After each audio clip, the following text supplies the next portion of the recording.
In other news, local collector has passed away from a lack of sleep and hamburgers. His death will be mourned by his friends and family, and all of his cards will be given to his only child, his dog Leo.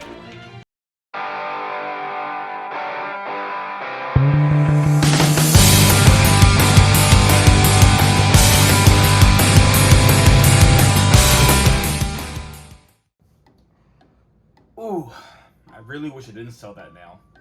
Hello everybody, and welcome back to the Collector's Vault, where cardboard is king. My name is Mike, and today I want to go and do a little bit of like a history lesson and talk about some of the better deals that I've made in my past, and some of the bad ones and the regrettable ones. Mainly the ones that were good at the time and then turned out to be pretty bad. And then back on the opposite end, deals that were maybe either good or risky at the time and obviously paid off. It's kind of tough talking about deals that were bad to begin with and they remained and they were bad to begin with and they are bad to this day. It was risky and it didn't work out. Like, those have happened before, but I feel that they're a little they're not as interesting, and I'm very fortunate to say that I don't have that many stories. I definitely have a few, but again, we won't talk about that. I want to talk about deals that I made. Some of the things that I've some of the cards or product that I own that some of the best investments I've ever made, and then we'll talk about the ones where, again, maybe something that I sold when I shouldn't have, or at the time it was a good sale, and now, probably should have held on to it, in retrospect. But that's the thing, like, you can't predict the future. You don't know how things are going to turn out, and no one ever really expected these things to be as expensive as they are now when it comes to either Pokemon or Yu-Gi-Oh! Specifically.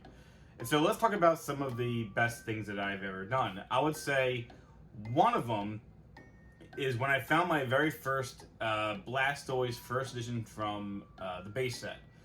I think I told this story before, but in case you guys need to get like a bit of a refresher, several years ago I was at a yard sale. This is before I moved back to my hometown and moved back to the years when I was living out in the mountain area, Reading. Came across a yard sale, or a flea market, I should say, just like what do they call it? Yeah, I guess you can call them flea markets, like community yard sales, and came across some guy who had a big box of Pokemon and some Magic, Legos. It was labeled nerd stuff. Sounded like it was perfect for me. Went through it, found some awesome Pokemon cards. There was a Charizard in there, unlimited, but still a base set unlimited Charizard. A couple other holos, and there was a Blastoise in like one of those little glass hard cases. First edition base set. And I paid for everything. I paid like $45. I think, I don't remember the exact number, but it was like $45 for everything. So, ignoring all the other stuff in there, because I actually sold like some of the Legos in there and some of the Magic cards in there. It was just like bulk Magic. And I didn't know at the time. I don't even know what cards were in there. God forbid there was anything good, but I doubt it. So sold all that, and I basically made the money back for that box. So I kept all the Pokemon stuff.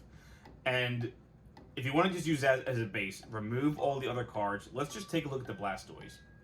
So I got the card graded, and I was very fortunate that I came back at PSA 8. For a card that was sitting in this shoebox, even though it was in that like plastic slab, like it wasn't graded. It was just one kind of like those like little like magnet holder things. Regardless of that, that doesn't always mean it's gonna be kept in the best shape. So I was very happy to see that it came back in 8. At the time, I think it came back. And around the time, like so many years ago, an 8 was probably worth like $400 or 500. I think maybe like $400-500. So I thought, hey, that's pretty good. And then I'm very happy. I mean, I just love Blastoise, so I didn't plan on selling it anyway. But there were times where I thought about it, just for certain financial opportunities came up, or even like some financial hardships that happened a couple years ago. And I thought, man, if I really had to get rid of this thing, it's going to be sad seeing it go, but it would have been, I basically made up pretty well compared to what I paid for it. But, I didn't do that, and if you look to this day, obviously it's not as expensive as it was like a year ago, because that was during the highest of boom of Pokemon ever. But the card's still pretty much at like I guess you can say it's the highest it's ever been, except for like November of last year. And I would say that I'm not even sure what a PSA 8 Blastoise goes for. I would say nowhere near $45. So if you want to do a little bit of math, I would say, let's just say hypothetically, PSA 8 Blastoise were to sell for, I don't even know. And this is probably like I think there are more now. I don't have any of the actual like stats on here or like the most recent sales, but I know you can probably get one. You can probably sell yours for a couple $1,000s. Let's just say, for argument's sake, around $3,000. So if you would take 3,000 divided by the 45 that I spent on it, and I guess if you want to put the $20, like we'll just ignore the fact that I spent $20 to get graded. We'll just ignore that fact. Essentially, that's a multiplier of 66. So, which is pretty crazy to say that this thing is 66 or more, 66 times the value than what I paid for it. And that, percentage-wise, is the same thing as saying, I guess you can say it's like, what is that? A 6,600% return. That's pretty good, because if you think about it, if it was like, a 100% return, you kind of like double your money. So it's kind of weird, but essentially, over a 6,000% return, which is pretty incredible. So definitely one of the better things I've done in my life. I guess another one, if you want to look at like towards like Pokemon, is probably the Charizards. This is probably not this is actually probably less. It's still really good. People might think the Charizard's the best thing you ever do, but like I spent a decent amount of money on the Charizards. So I currently have I did have 3, but now I only have 2 first edition Charizards.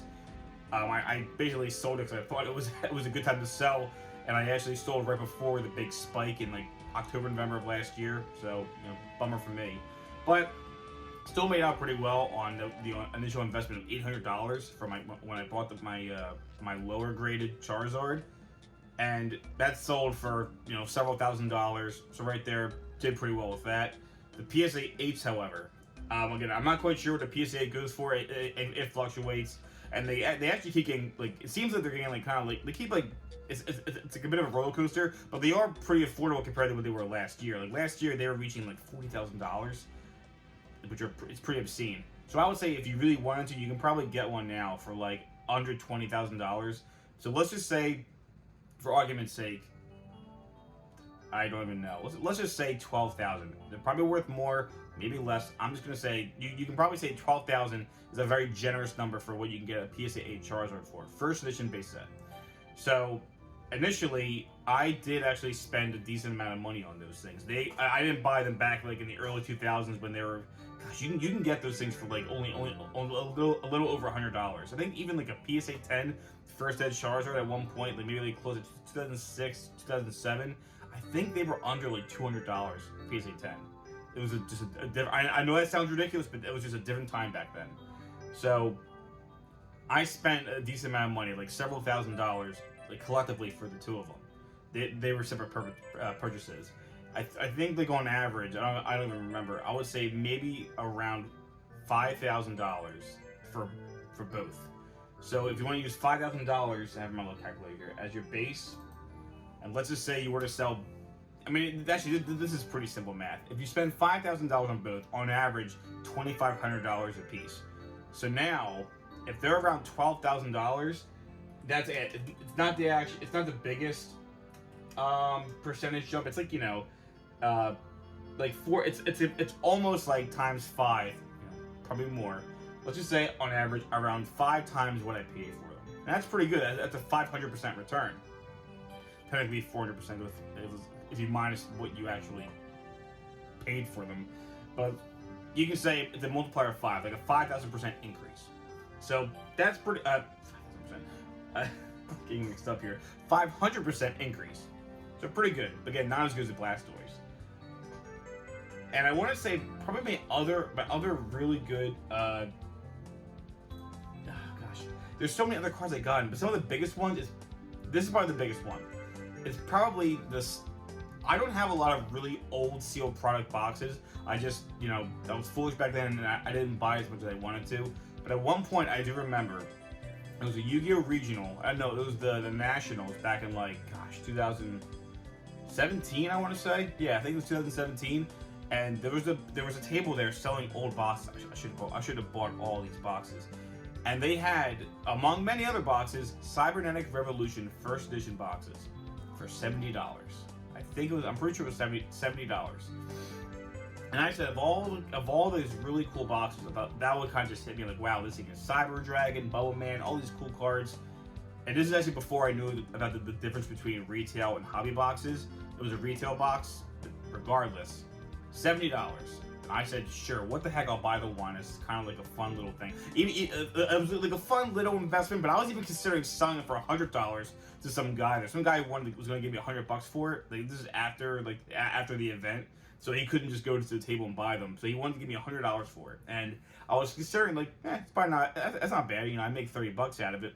Luckily, I don't know, I had maybe an epiphany in the back of my head, and I said, nah, just don't do it, hold on to it. And boy, am I glad I did, because again, I don't have as much sealed product as I would like, but that box in particular has really gone up in price. And I would say right now, the cheapest on eBay is around approximately $3,750, approximately, right? So let's even just take that, $3,750. This is actually a pretty really an accurate number. And if you were to say, okay, whoops, sorry, I have my glasses on me, divided by the $70 that I paid for that, that is a 53. It's a multiplier of 53. So it's 53, approximately 53 times the amount that I paid for it, and that's again a 5,300% return. My God. And of course, it's one of the things where I don't really plan on selling it. I don't need the money right now, so I'm just gonna let it ride. But definitely, these are some of the biggest, the best that I've ever done as far as return wise. Because again, it's not always just about, well, what is the actual amount of money that you technically have made or appreciated, or the item that's appreciated. It's usually percentages. That's always pretty big, because if the majority of your cards increase in have appreciated in value by high percentages, then you're doing very well. Granted, if they're all penny cards, and let's say, oh, all of the cards I spent a quarter on have doubled in price, and that's a really good return. If you spend like $1,000 or something, and then you made $2,000, that's pretty good. You made $1,000. If all the cards that you spent a quarter on went up by double, it's like, okay, well, you made 25 cents per item. How many items is that? That's where that little variable comes into play. But yeah, as far as the best deals I've ever made, I would say those are probably the biggest ones, and pretty happy about that, to say the least. Honorable mentions it's probably like the Black Skull Dragon that I got PSA. I have a PSA 9 Black Skull Dragon First Ed Metal Raiders. Paid like $60 for that. It wasn't even graded. Came back in 9. Couple of $1,000 now. I think it's well over $1,000. So not bad. Blaine's Arcanine. I paid around $90 for that card and a couple others. So that was even the full value. First Ed, Blaine's Arcanine, and ungraded, graded it, came back PSA 10, worth a couple $1,000. Pretty good. Again, those are all the good honorable mentions. Actually, money percent wise, they're probably better than the Charizard. So anyway, but now, like many things, time to talk about some of the worst deals I've ever made.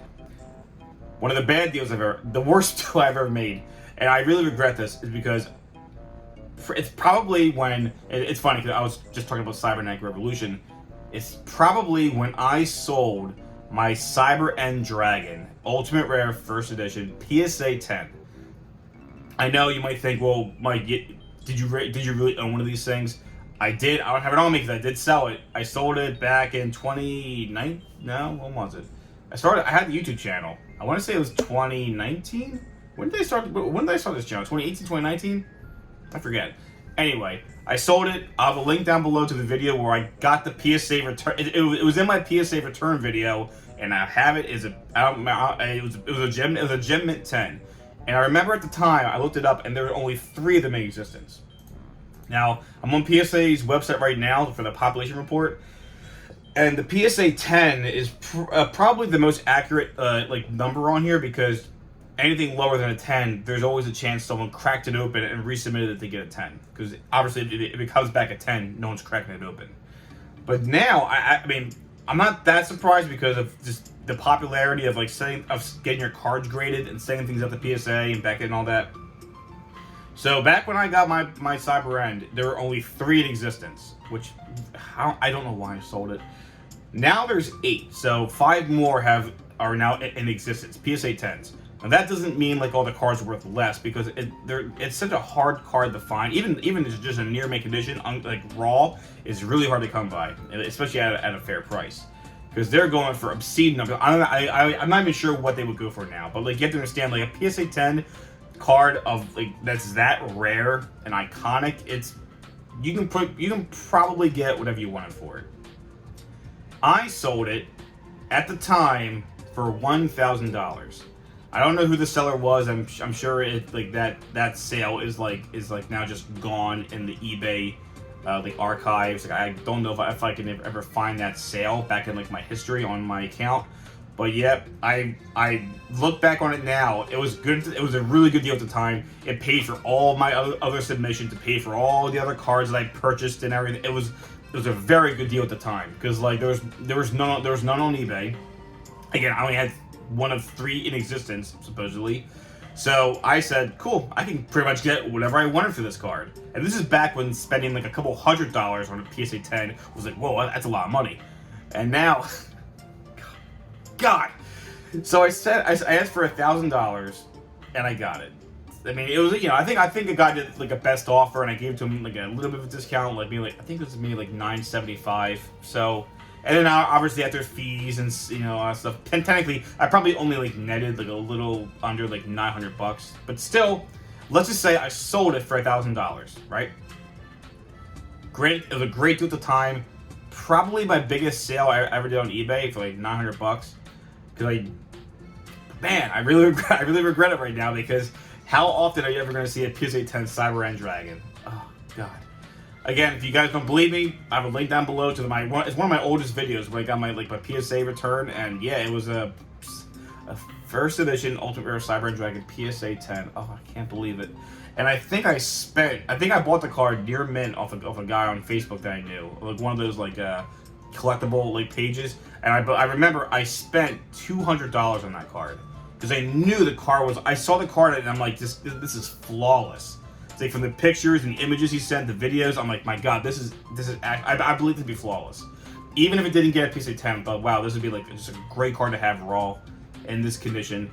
Got it. It came in. And it was as beautiful. It was even more beautiful in person. Shipped it out to PSA. Came back to 10. Now it's gone. Man, I really wish I had that. It would definitely be the most expensive Yu-Gi-Oh card I would own.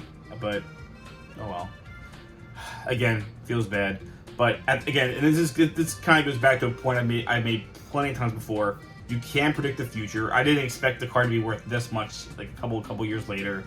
It was a good deal at the time, so I really can't blame myself. It's just one of those things where, man, I look back on it and I just again, hindsight's 20/20. That's all I can say. If I can go back in time and stop myself, I would, but it's not the world we live in. But yeah, I thought that'd be kind of fun to kind of just talk to you guys about some of the best things I've ever done, like profit-wise, and that's definitely the worst one. Pokemon-wise, I don't think I really made any really bad sales Pokemon-wise. I can't. Yeah, because I mean, like, I did sell a first edition PSA, first edition Blastoise base set before, and I think I got like a little over $1,000 for it. It wasn't in the best condition, but again, that was before the end of last year when the prices skyrocketed, so probably could have gotten another like grand for it, which kind of just explains how much money I did receive for it. So that's probably like the honorable mention for Pokemon. But yeah, I don't really have anything crazy for Pokemon that I would regret. The Cyber End Dragon, yeah, I definitely regret that one. But anyway, if you guys have any crazy stories about some of the greatest deals you've ever made, and some of the ones that you're not very happy about, the deals that you regret, let me know down below. I mean, I'd actually be really interested to hear like some of these stories. I love hearing about like some of these great finds and great deals people make, and it's always sad but still entertaining to hear some of the ones that people aren't very happy about. So yeah, let me know down below, and I guess that's it for now, and I'll see you guys in the next video. Take it easy.